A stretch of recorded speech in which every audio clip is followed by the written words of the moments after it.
Ai, kwani Besti. Kai uko?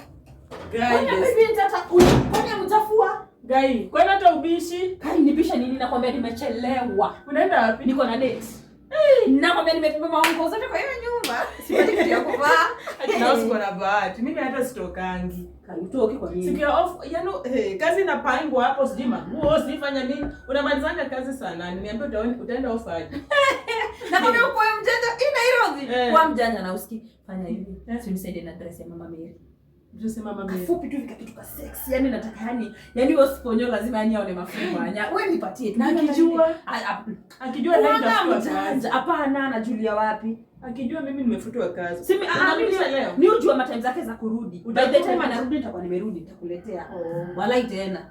Wacha tu ni risk nikupatie. Lakini nipatie ona nitakuletea kajitu. Unataka nini? Sambusa ya nyama.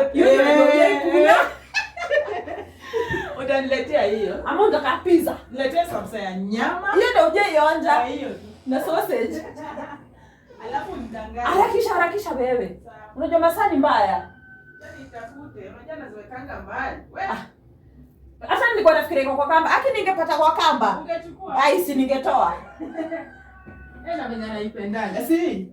Hebu nione hii gani? Akavi katanitoshea? Si ile dress yake ile tu. Hii nimekubamba na nauzi. Wewe ni kitu kingine fupi. Upendi? Hii itanitoa mafuruma ya vizuri. Nipatie nyingine. Aki wewe harakisha bestie. Acha nichague nyingine. Nakwambia nimeangalia huko kwa boss wangu. Ule mama ananga taste. Ule ana niligundua ajui kununua nguo. Ule ana mama dress zile za mafiriri. Unaona zile dress za mafiriri. Zile za firiri bas. Kitu yenye inaenda kunifinya unajua sitakunya mafanya. Inanifinya hapa hivi juu. Sasa inabaki. Na uniletea sambusa wewe. Sambusa ya nyama. Sawa. Watu wanani sawa. Sawa, hata usikose kurudisha. Atarudisha on time wallahi I promise. Usiporudisha nimeacha kazi. Shukran. Haya, bye.